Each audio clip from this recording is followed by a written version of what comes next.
ಅಂಕಲಿಗೆ ಅಡವ್ಯಪ್ಪನವ್ರ ಹತ್ಯಕ್ಕೆ ಅಡವಿ ಸಿದ್ದೇಶ್ವರ ಹತ್ಯಕ್ಕೆ ಒಬ್ಬ ಬಡವ ಹೋದತ್. ಭಾಳ ಬಡತನ ಮನೆಯೊಳಗೆ, ಭಾಳ ಬಡತನ.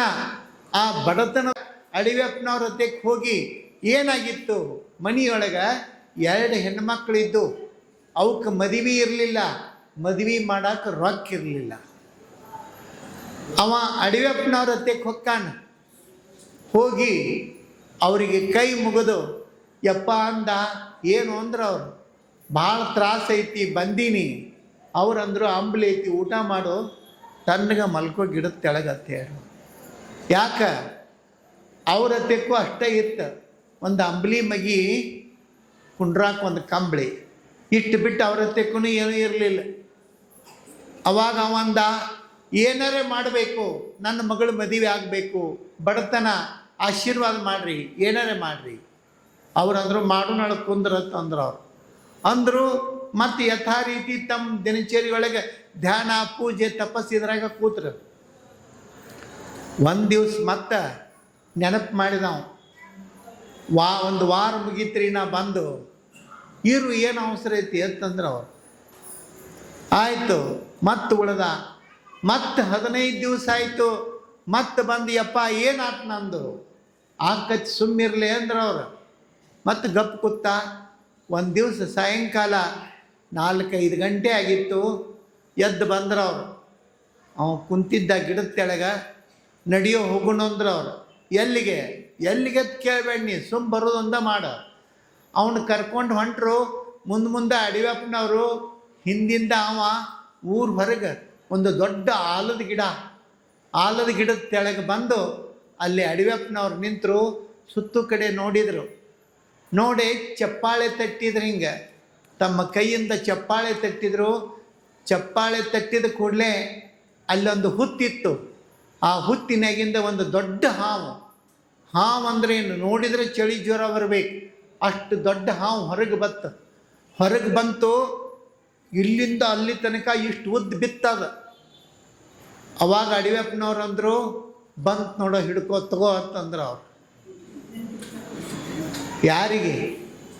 ಇವೇನು ಬಂದು ಕೂತಿದ್ಲ, ಬಂತು ನೋಡೋ ತಗೋ ಹಿಡ್ಕೋ. ಅವನು ನೋಡೇ ಚಳಿ ಜ್ವರ ಬಂದಿದ್ದು ಅವನಿಗೆ. ಅದನ್ನು ನೋಡೇ ಇನ್ನು ಹಿಡಿದು ಭಾಳ ದೂರ ಉಳೀತು. ಅವಂದ ಏನ್ರಿ ಇದು ಅಂದ. ಅವ ಏನಿಲ್ಲ, ನೀ ಬೇಕಂದಿದ್ಲ ಬಂದತಿ ಹಿಡ್ಕೋ. ಅವಂದ ನೀ ಕೊಡೋದಿಲ್ಲ ಅಂತ ಹೇಳಿ ನಾ ಸುಮ್ಮನಿಗೆ ಜೀವಂತರೇ ಹೋಗ್ತೀನಿ, ಈಗ ಗದ್ದಲ ಹಾಕಾಕತ್ತೀರಿ ಅಂತಂದವ. ಅವಾಗ ಅಡವ್ಯಪ್ಪನವ್ರು ಅಂದರು, ಮಗನ ನಿನ್ನ ಜೀವನ ಉದ್ಧಾರ ಆಗೋದತ್ತಿ, ಹಿಡ್ಕೋ ಅದನ್ನು. ಏನು ಬ್ಯಾಡ್ರಿ ಅಂದವ. ನನಗೇನು ಆಗೋದಿಲ್ಲ, ಇಂಥವೆಲ್ಲ ಹಚ್ಚಬೇಡ್ರಿ. ಇಲ್ಲ ಅಂತ ಹೇಳಿ ಕಡೆಗೆ ಹೋಗಿ ನಮ್ಮ ಮನೆ ಮಕ್ಕಳು ಮಾರಿಯರು ನೋಡ್ತೀನಿ ಮಗಳದ್ದು, ಇದೇನು ಬ್ಯಾಡ ಅಂತ ಹೇಳಿ ನಿಂತ ದೂರ. ಅವಾಗ ಅಡವ್ಯಪ್ಪನವ್ರು ಅಂದರು, ಅದು ಅಲ್ಲೇ ಸುತ್ತ ಹಾಕಾಕೈತದ. ಅವಾಗ ಅಡವ್ಯಪ್ಪನವ್ರು ಅಂದರು, ನೋಡೋ ಕಳ್ಕೋಬೇಡ, ಏನು ಕಳ್ಕೊಳ್ಳೋದು ಬೇಡ, ನಾವು ಉಳ್ಕೊಂಡ್ರೆ ಸಾಕ್ರಿ ಅಂದವ. ಪಡ್ಕೊಳ್ಳೋದು ಒತ್ತಟ್ಟಿಗಿರಲಿ, ನಾವು ಉಳ್ಕೊಂಡ್ರೆ ಸಾಕು, ಈ ಗದ್ದಲು ಬೇಡ ಅಂದವ. ಅವಾಗ ಅಡವ್ಯಪ್ಪನವ್ರು ಅಂದರು, 2-3 ಸುತ್ತು ಅವ್ನು ಒಲ್ಲಂತಳೋ ಹೋಗತ್ತಂತಂದ್ರು ಅವ್ರು. ಅವ್ನು ಒಲ್ಲಂತಾನೆ ಹೋಗುವತ್ತಂದ್ರು. ಅಂದ ಕೂಡಲೇ ಅದು ತಿರುಗಿ ಹೊಂಟಿತು, ಹುತ್ತಿನೊಳಗೆ ಹೊಂಟಿತು. ಅರ್ಧ ತನ ಹೋತು. ಅವಾಗ ಅಡವ್ಯಪ್ಪನವ್ರು ಅಂದರು, ಈಗರ ಹಿಡ್ಕೊಳ್ಳು ಅಂದ್ರೆ ಅವ್ರು ಒಲ್ಲಂದ. ಹಿಡಿದ್ರಾಗ ತಿರುಗಿ ಬಂತಂದ್ರೆ ನಾ ಏನು ಮಾಡಲಿ ಆಮೇಲೆ ಅಂತೇಳಿ ಪೂರ್ತಿ ಹೊಂಟಿತು. ಒಂದು ಮಳ ಉಳಿದಿತ್ತು, ಹಿಡ್ಕೋ ಅಂತಂದ್ರೆ ಅವ್ರು. ಬ್ಯಾಡ್ರಿ, ಅದ್ರ ಸವಾಸ ಬೇಡ ನಾವು. ಕೊನೆಗೆಲ್ಲ ಹೋಗಿ ಒಂದು ಕಿರ್ಬಟ್ನಷ್ಟು ಉಳಿದಿತ್ತು. ಕಿರ್ಬಟ್ನಷ್ಟು ಬಾಲ. ಅಡವ್ಯಪ್ಪನವ್ರಂದ್ರು, ಇಷ್ಟರ ಹಿಡ್ಕೊಳ್ಳೋ ಅಂತಂದ್ರೆ ಅವ್ರು. ಅವಂದ ಎಲ್ಲ ಒಳಗೆ ಹೋಗೈತಿ, ಇಟ ಬಾಲ್ ಉಳ್ದೈತಿ, ಏನು ಮಾಡೋದೈತಿ ಮಗಂದು. ಇಟ್ಟು ಹೇಳಾಕತ್ತಾರ ಅಂದಮೇಲೆ ಏನು ಆಕೈತಿ ಅಂತ ಹೇಳಿ ಕಣ್ಣು ಮುಚ್ಚಿ ಗಟ್ಟಿ ಜೀವ ಮಾಡಿ ಅದೇನು ಬಾಲ್ ಉಳ್ದಿತ್ತಲ್ಲ ಅಷ್ಟು ಹಿಡ್ದ ಮುಟ್ಟಿಗ್ಯಾಗ. ಎಷ್ಟು ಹಿಡ್ದಿದ್ದ ಅಷ್ಟು ಅವನ ಕೈಯಾಗ ಉಳಿದಿತ್ತು. ಉಳಿದಿದ್ದೆಲ್ಲ ಒಳಗೆ ಹೋಗಿತ್ತು. ಕೈ ಮುಟ್ಟಿಗೆ ಬಿಚ್ಚಿ ನೋಡ್ತಾನ, ಬಂಗಾರ ಇತ್ತದ, ಬಂಗಾರ ಆಗಿತ್ತು. ಅವಂದ ಅವಾಗೆ ಟೆಕ್ಕಿ ಬಡ್ಕೊಂಡು ಅದ್ರ ಮ್ಯಾಲೆ ಬಿದ್ದಿದ್ನಂದ್ರೆ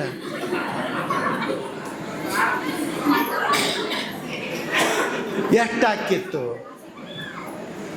ಅಡಿಯಪ್ಪನವ್ರಿಗಂದ ಇನ್ನೊಮ್ಮೆ ಹೊರಗೆ ಕರೀರಿ ಅಂದ. ಇನ್ನೊಮ್ಮೆ ಹೊರಗೆ ಕರೀರಿ.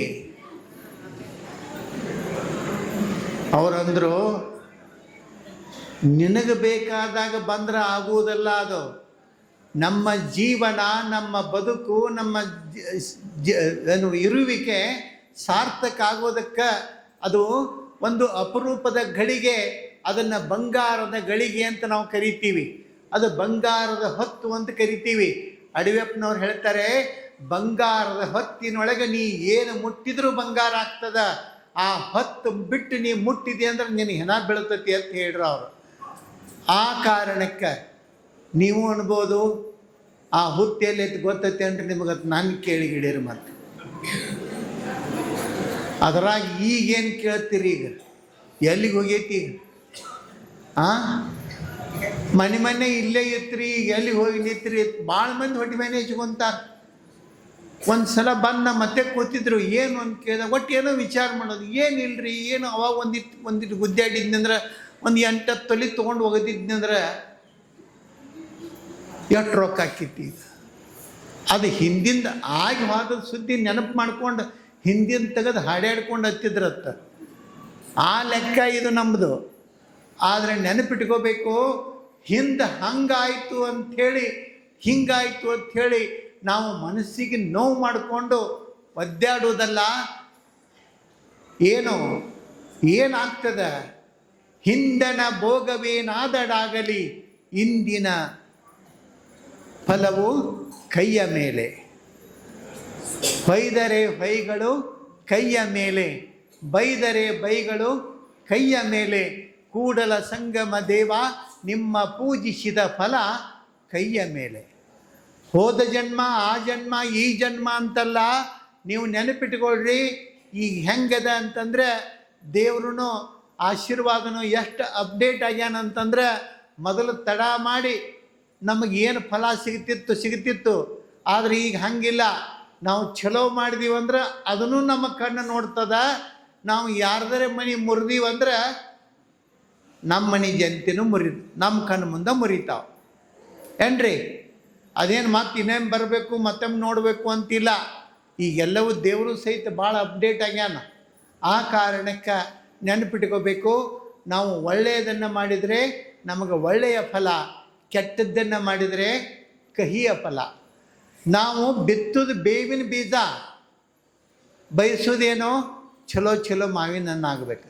ಮತ್ತು ಬಿತ್ತು ಹೊತ್ತಿನಾಗ ಚಲೋ ಮಾವಿನ ತಸಿ ಹಾಕಿರಂದ್ರೆ ಮಾವಿನ ಹಣ್ಣು ಆಗತ್ತಾವು. ಬೇವಿನ ಬೀಜ ಹಾಕಿ ಮಾವಿನಕಾಯಿ ಕೇಳಿದ್ರೆ ಕೊಡಾವ ಯಾವ ನಿಮ್ಗೆ? ಯಾವ ಕೊಡಾವ?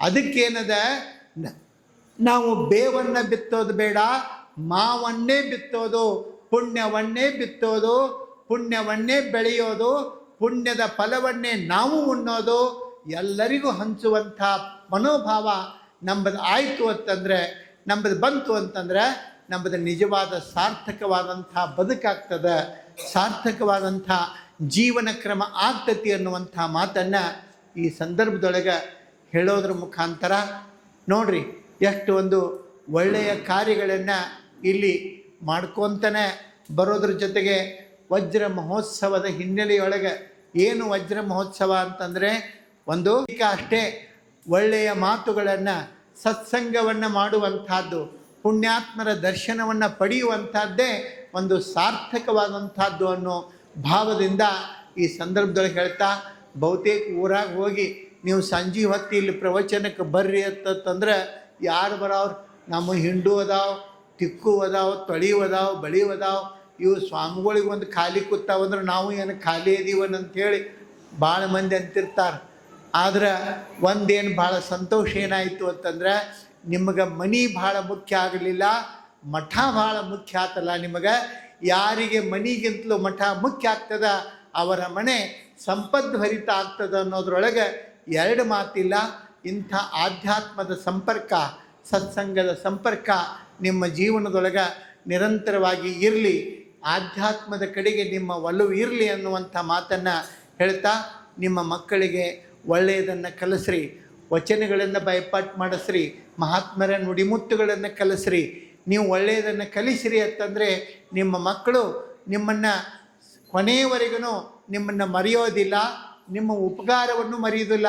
ಅಂಥ ಹಿನ್ನೆಲೆಯೊಳಗೆ ನಿಮ್ಮ ಮಕ್ಕಳಿಗೆ ಉತ್ತಮವಾದ ಸಂಸ್ಕಾರ ನೀಡುವಂಥ ಕೆಲಸ ಆಗಲಿ ಅಂತ ಇಟ್ಕೊಂಡು ಹೇಳಿ ಈ ಮಾತನ್ನು ಹೇಳ್ತಾ, ಪೂಜ್ಯರಾಗಿರ್ತಕ್ಕಂಥ ನಮ್ಮ ಗುರುಪಾದ ಸ್ವಾಮಿಗಳು ನನಗೆ ಫೋನ್ ಮಾಡಿ ನೀವು ಕಾರ್ಯಕ್ರಮಕ್ಕೆ ಬರಬೇಕು ಅಂತ ಇಟ್ಕೊಂಡಂತಂದಾಗ ನಾನು ಅನಿವಾರ್ಯ ಪರಿಸ್ಥಿತಿಯೊಳಗೆ ನಾನು ಈಗ ಸದ್ಯ ಬಂದೀನಿ, ಇನ್ನು ಬೆಳತನಕ ನಾ ಮತ್ತೆ ಹೋಗೋದದ.